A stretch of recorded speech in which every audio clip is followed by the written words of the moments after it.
A stranger asked for help, but what she gave me was love. Rain fell in cold, relentless sheets, drumming against the asphalt streets and turning the city into a blur of neon reflections. I had just left my apartment, weighed down by another night of unanswered emails and the kind of loneliness that settled deep in your chest. The cafe where I usually spent my evenings, nursing a single coffee while scribbling stories in my notebook, was empty tonight. My feet carried me past the usual flickering streetlights until a sudden voice stopped me. "Excuse me, could you help me?" I looked up to see a woman standing under the awning of a closed bookstore. Her hair was dark and plastered to her face from the rain, and her coat was soaked through. There was an urgency in her eyes, the kind that made you pause instinctively. Sure," I said, stepping closer. "What's wrong?" I think I lost my wallet," she admitted, shivering. "And my phone. I don't even know if I can get home." Her vulnerability was palpable. I felt a familiar tug, the same one that had pushed me into helping strangers countless times before. "Don't worry," I said, offering my umbrella. "Let's find a cab or call someone from my phone." She hesitated, then smiled faintly. "I'm Mara." "Milo," I replied. Together we crouched under my umbrella, her hand brushing mine as we navigated the slick sidewalks. I tried to distract her with small talk, but she didn't respond much, lost in thought. I noticed how the rain caught in her lashes, how she flinched at every gust of wind. There was something fragile about her, yet she didn't collapse into despair. We finally found a cab after what felt like an eternity. As we sat inside, she kept staring out the window, silent. "Thank you," she whispered when the car started moving. "I don't usually. People usually just walk by." Shrugged. "It's nothing. Everyone needs help sometimes."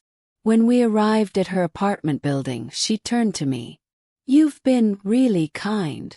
There was a pause, a breath that seemed weighted with unspoken words. "Would you come in? I'd like to thank you properly." I hesitated.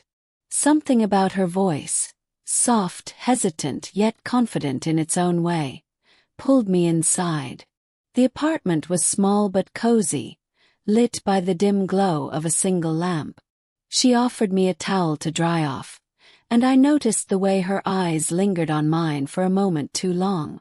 "I don't usually ask for help," she confessed, setting down a steaming cup of tea. "I've been alone for a long time." "Alone?" asked gently. "Yeah," she said, looking down. "I moved here recently. Everything's new and sometimes it's hard. But tonight, you made it easier." I felt an unexpected warmth in my chest, a flicker of connection I hadn't felt in years. We talked for hours, first about trivial things, the weather, our favorite books, music we liked, but gradually the conversation deepened. She spoke of her fears, her dreams, the moments that had scarred her heart. I shared my own struggles, things I hadn't voiced to anyone. With each word, the room seemed smaller, more intimate, as if the storm outside had faded into irrelevance. By the time the rain stopped, a quiet understanding had settled between us. I realized that the stranger who had asked for help had given me something far more profound: trust. And in that trust, a budding sense of affection grew, fragile but undeniable. Mara looked at me, her eyes glimmering with something I couldn't name. "Milo," she started, then stopped.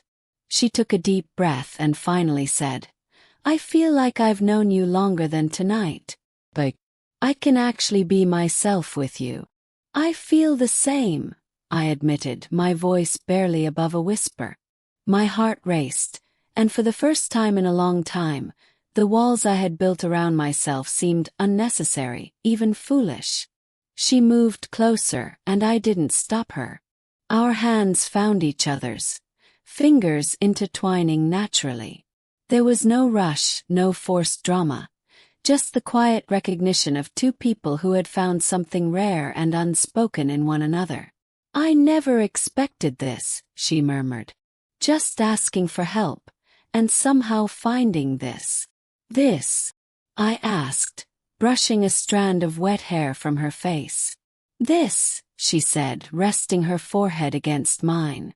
The warmth of her presence, the softness of her voice, the honesty in her gaze. It all made my chest ache with a new kind of longing. "Love," she whispered.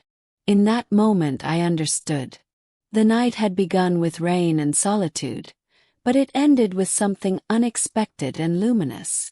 Mara hadn't just needed my help. She had shown me how to trust, how to let someone in, how love could emerge from the simplest acts of kindness. When I finally left her apartment, the streets were slick but calm, reflecting the first pale light of dawn. I felt lighter, braver, more alive. Mara had asked for help, but what she gave me in return was far more profound than I had ever anticipated.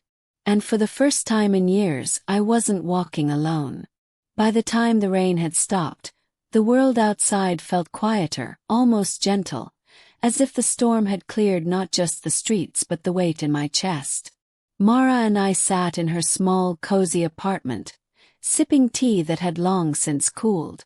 The hours had passed unnoticed, filled with stories, laughter, and confessions we hadn't shared with anyone else.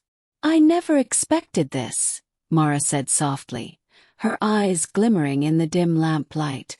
"Just asking for help, and somehow finding this." "This?"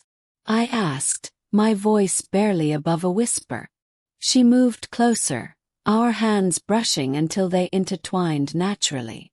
"Love," she admitted, resting her forehead against mine. It was simple, quiet, yet it carried the force of everything neither of us had expected.